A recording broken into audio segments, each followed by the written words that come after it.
अस्सलाम वालेकुम, welcome back to another video. तो इससे पहले मैंने एक वीडियो बनाई थी वर्क वीज़ा पे, जिसमें मैंने बताया था कि गवर्नमेंट ऑफ मलेशिया ने ऐलान किया है कि वो वर्क परमिट का जो कोटा है वो अप्रूव करने जा रहे हैं और उसके ऊपर काम करना वो शुरू करेंगे। तो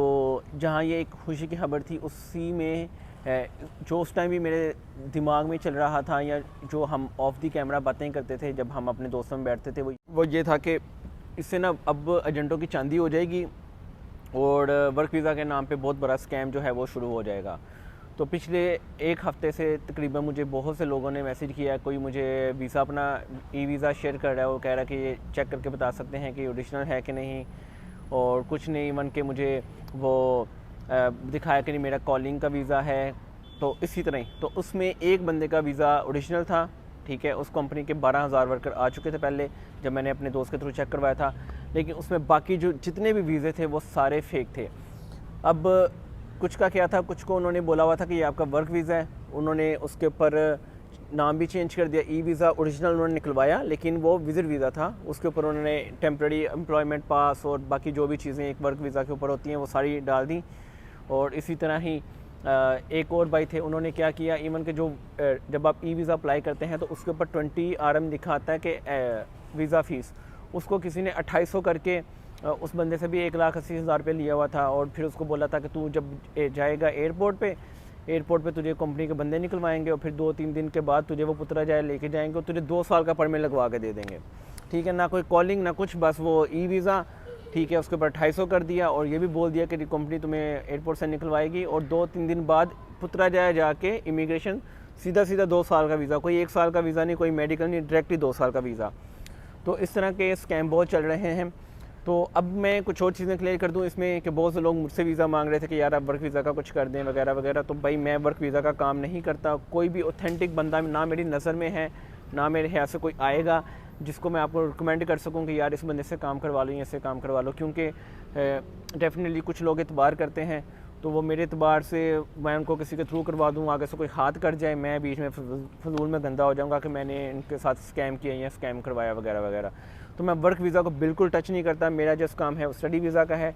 ओरिजिनल स्टूडेंट जो आना चाह रहे हैं उनका मैं काम करवा दूँगा। अब हमारी ये जो फील्ड है इसके अंदर भी बहुत स्कैम है, यहाँ पे भी मैं बोलूँगा कि आते हैं स्टूडेंट या इवन बहुत से कंसल्टेंट इस जो काम को एक बहुत बड़ी अपॉर्चुनिटी समझते हैं, वो इसको ट्रिक समझते हैं। फॉर एग्ज़ाम्पल मैं मानता हूँ कि इसमें पैसा है, लेकिन आप लीगल तरीके से भी अच्छे पैसे कमा सकते हैं, हम भी 2 साल से ये काम कर रहे हैं। लेकिन वो क्या करते हैं कि इतने की जगह इतना खाने के चक्कर में फिर इतना खा जाते हैं और फिर फंस जाते हैं, ठीक है, फिर झूठ बोलते हैं, अपना लाइफस्टाइल उस तरह से मैनेज बना लेते हैं। इवन के बहुत से स्टूडेंट्स को मैंने देखा आए, जब यहाँ पे आए 2-4 लोगों ने उनसे पूछा कि यार हमने भी जाना है, तो उन्होंने उनका काम करवाया, फिर आगे उस तरह ही उनको आदत पड़ी कि जी चंद पैसे आने लग गए, लाइफस्टाइल उस तरह का मैनेज कर लिया, अब आगे जाके काम ऊपर नीचे होते रहते हैं। जब काम नीचे हुए तो फिर उन्होंने भी स्कैम वाला काम शुरू कर दिया। तो इसी तरह ही वर्क वीज़ा वाला इवन के स्कैम बहुत बड़ा है। यूनिवर्सिटी वाला फिर भी आप यूनिवर्सिटी से बात कर सकते हैं, EMGS ऑनलाइन चेक कर सकते हैं, काफ़ी चीज़ें आपको ऑनलाइन पढ़ी होती हैं, आपको पता चल जाता है। लेकिन वर्क वीज़ा वाला मोस्टली लोग पढ़े लिखे भी नहीं इतने होते, ना उनको इतना सर्च वगैरह का पता होता है कि कैसे बात करनी है, कैसे कंपनी को देखना है कि वैदर ये कंपनी ओरिजिनल है भी कि नहीं।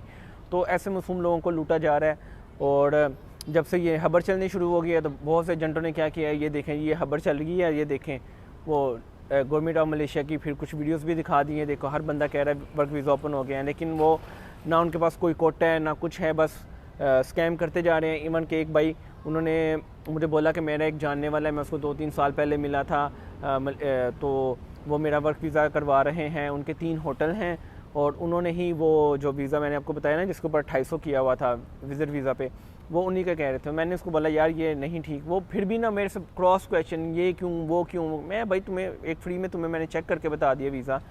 कि ओरिजिनल नहीं है और तुम्हें क्या चाहिए, फिर भी वो मेरा सर खाते जाए। मैंने कहा यार आप किसी इतबार वाले बंदे से ना जाके चेक करवा लो एजेंसी से कि यार ये तो 2800 तो कभी लिखा ही नहीं होता ई वीज़ा के ऊपर। तो नहीं, वो भी बंदा मेरे इतबार वाला। मैं कहा भाई फिर आ जाओ, ठीक है, जब आ जाओगे, जब हाथ हो जाएगा ना, फिर मुझे मैसेज नहीं करना, तुम्हें लगता है ठीक है तो फिर पूछ क्यों रहे हो ना। अगर आपका इतना ही एतबार वाला बंदा है, इतना ही अच्छा दोस्त है, तो आपने मुझे मैसेज ही क्यों किया कि यार मुझे चेक कर दें, ठीक है, जब मैंने आपको बता भी दिया कि ये स्कैम है। बहुत से लोग ना उनको पता भी है कि इसमें खतरा है, लेकिन उनका अपना अंदर का लालच जो है वो उनको बैठने नहीं देता। वो कहते हैं कि नहीं यार स्कैम नहीं होगा, वो समझने को तैयार ही नहीं कि यार उसको कोई गाइड कर रहा है कि यार ये सच है झूठ है, वो बस नहीं निकलना है बाहर, पाकिस्तान से निकलना है, किसी भी तरह निकल जाएं। तो ये इनके दिमाग में चीज़ें होती हैं, तो फिर ऐसे लोगों के साथ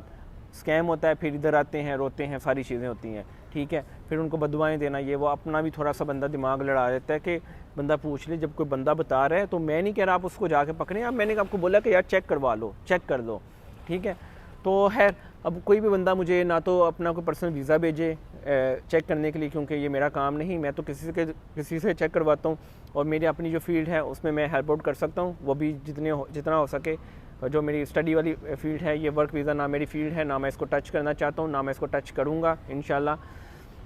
और ना ही मैं किसी को चेक करके बता सकता हूँ कि यार ये ठीक है कि नहीं है, क्योंकि इस तरह तो मैं सारा दिन यही काम में लगा रहूँ, ठीक है, और फिर आगे से बताऊँ, फिर आगे से सवालों के जवाब दूँ, फिर सारा समझाऊँ, तो भाई मेरे में इतनी हिम्मत नहीं है। वर्क वीज़ा के बारे में मैं बिल्कुल भी कह लें कि गाइड नहीं कर सकता, ना बता सकता हूँ। वर्क वीज़ा पे अभी प्रॉपरली काम शुरू भी नहीं हुआ बेसिकली, अभी तो कोटे अप्रूव होंगे, उसके बाद कॉलिंग अप्रूव होगी, उसके बाद ट्रैवल शुरू होगा।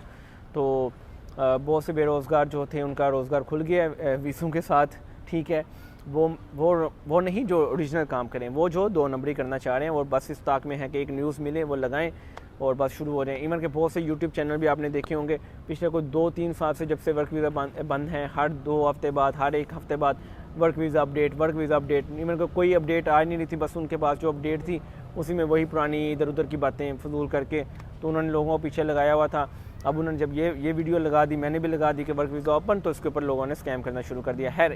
ये थी वीडियो। जो भी वर्क वीज़ा अप्लाई करना चाह रहा है वो अच्छी तरह तहकीक कर ले, उसके बाद ही किसी को पैसे दें, अपने पैसे बचाएं, ये ना हो कि मुर्गी के चक्कर में दाल से भी जाएं। मिलेंगे नेक्स्ट वीडियो में, तब तक के लिए अल्लाह हाफ़िज़।